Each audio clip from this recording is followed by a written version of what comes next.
So now I want to discuss Medicaid, because this is something that's very real to Virginia right now.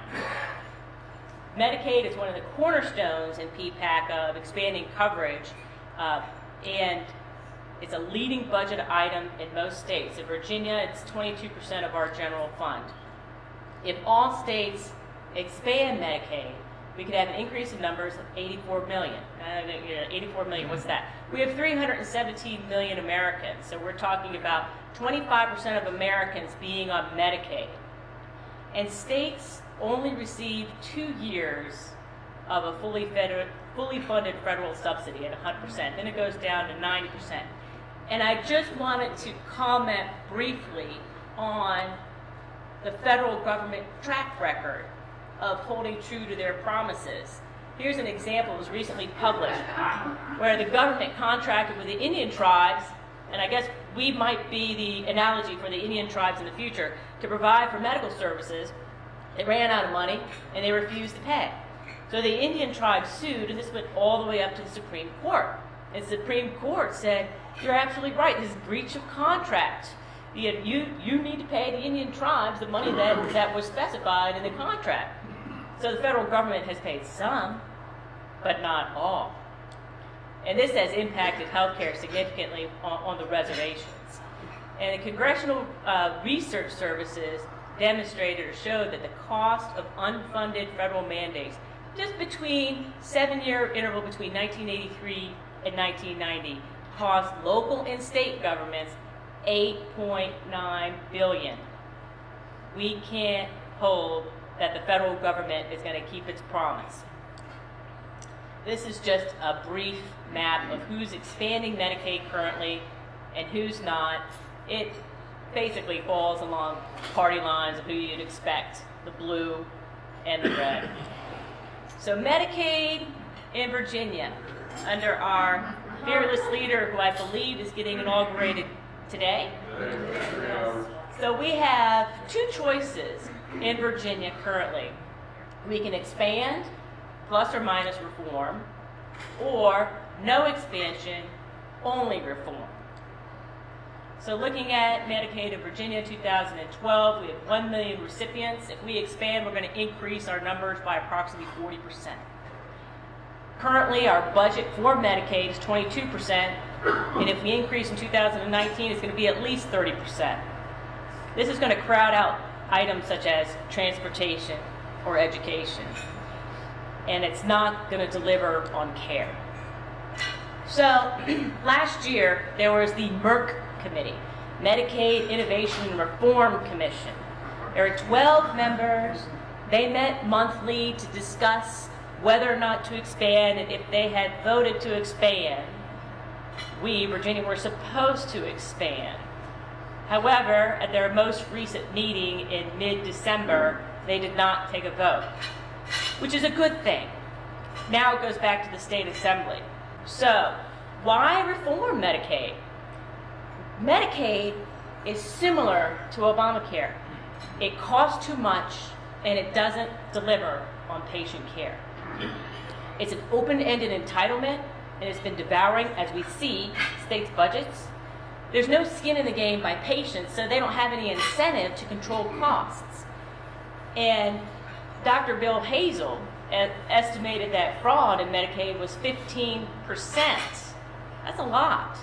And Ken Cuccinelli's Medicaid fraud group recovered $1.58 billion in fraud. These are big numbers. And in addition to the cost, the other part is that there's poor access. In Virginia, physicians get reimbursed 60 cents in the dollar for the cost of care. Physicians can't afford to take care of Medicaid patients. Many aren't taking new ones. And we'll hear the left say that, oh, but for the next 2 years, they're going to fully fund it to 100% of the cost of care. A, that's only for primary care providers, it's not for specialists. B, what happens after 2 years? Many primary care providers aren't waiting to, they're going to jump on board to take 100% for 2 years, not knowing what's going to happen after that. That's a ruse. So Medicare is broken. And you can see here the Medicaid growth rate over the last 3 years, Virginia's grown 9.2%. We're leading in that. There's a lot of fraud. I'm going to just describe and a lot of reasons why it's broken. I'm going to give you one example of why Medicaid's broken. I spoke at the Merck Commission back in October. This is a different example. I have a friend who's a plastic surgeon, and he had a patient on the Eastern Shore with, I believe, breast cancer. And he and another surgeon operated on her doing a complex reconstruction called a tram. And the surgery took 8 hours for the two surgeons to perform. This surgeon's reimbursement by Medicaid was $1,600. Now, when you're paid for surgery, you're paid for a 90-day global period where that patient theoretically comes to you every day for 90 days. There's no additional copay on behalf of the patient. So this patient living on the Eastern Shore would take a cab, which was medical transport, and reimbursed at 100% by Medicaid. Okay? So we take a cab to and fro, and after 3 or 4 appointments, that cab driver got paid more for transporting that patient than the surgeon did for performing the surgery. Okay? And again, this isn't something that you're reading about in the paper. This is something that a friend of mine told me about. This is why Medicaid's broken. That's just not right. This was a clipping from the paper. This is North Carolina, but it talks about how Medicaid information was sent to the wrong patients. This is another issue with government medicine, the security of our identities, whether it's Medicaid, whether it's the IRS. Identity theft is going to be a problem in the security of our information. So the bottom line, insurance is not assurance of care. If you have low reimbursement to the physicians, you're not going to have access. It's not an assurance of care.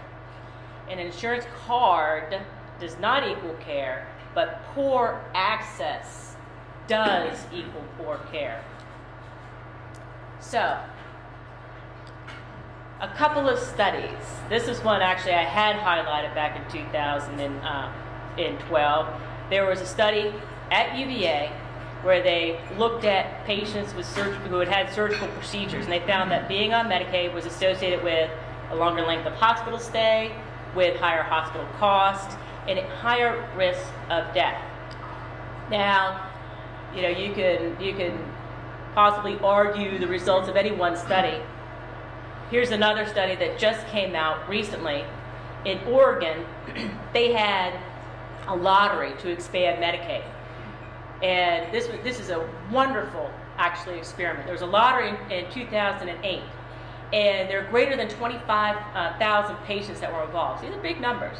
What they found is, some patients got Medicaid expansion, got Medicaid, and the others didn't. What they found that in 2 years, patients that had been on Medicaid had no improvement of health, but they had increased use of health care.